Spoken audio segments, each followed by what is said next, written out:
बहुत समय पहले की बात है। एक सुंदर से गांव में राम और सीता नाम के कपल रहते थे। उनका एक अर्जुन नाम का बेटा था, जिसकी शादी रिया नाम की लड़की से हुई थी। राम और सीता कड़ी मेहनत करते थे और अपने बुढ़ापे के लिए पैसे बचाते। रिया बहुत लालची लड़की थी और हमेशा अपने लिए और चीजें चाहती थी। जैसे जैसे साल बीतता गया, रिया का लालच और बढ़ता गया। वह अपने पास रखे चीजों से कभी संतुष्ट नहीं रहती थी। वह हमेशा अपने सास ससुर से महंगे तोहफे मांगा करती थी और उनके बचाए हुए पैसों में से भी कुछ हिस्सा अपने लिए मांगती थी। राम और सीता बहुत ही अच्छे पेरेंट्स थे, इसलिए उसकी सारी जरूरतों को पूरा करते थे ताकि परिवार में शांति बनी रहे। वह अपने पति अर्जुन के ऊपर भी दबाव डालती थी कि वह अपने माँ बाप से पैसे और संपत्ति मांगे। एक दिन राम और सीता ने यह फैसला लिया कि वह रिया को सबक सिखाएंगे।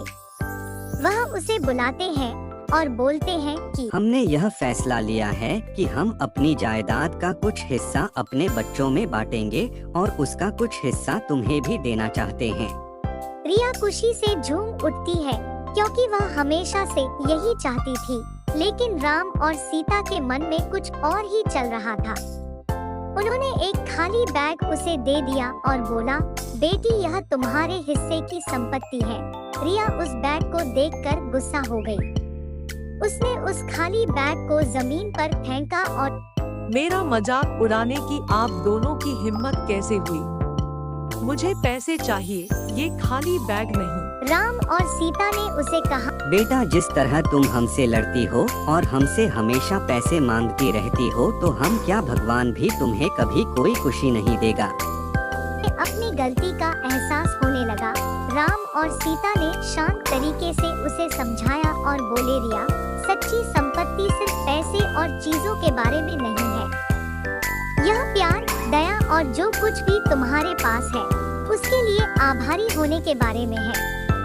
हमने हमेशा तुमसे प्यार किया है और तुम्हारी देखभाल की है और यह पैसों से भी अधिक कीमती है। रिया को एहसास हुआ कि वह लालच में कितनी अंधी हो गई थी।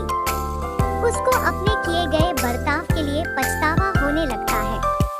उसने अपने सास और ससुर से माफी मांगी और अपने तरीके बदलने का वादा किया। उस दिन के बाद से उसमें बदलाव आया और वह एक अच्छी बहू बन गई।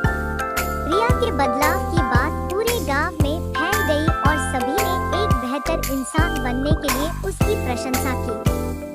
रिया अपने परिवार का ख्याल रखते हुए और उनके बीच मिले प्यार के लिए आभारी होकर हमेशा खुश रहने लगी। सच्चा धन प्यार, दया और जो हमारे पास है उसके लिए आभारी होने से आता है, न कि हमेशा और अधिक चीजों की चाह रखने से।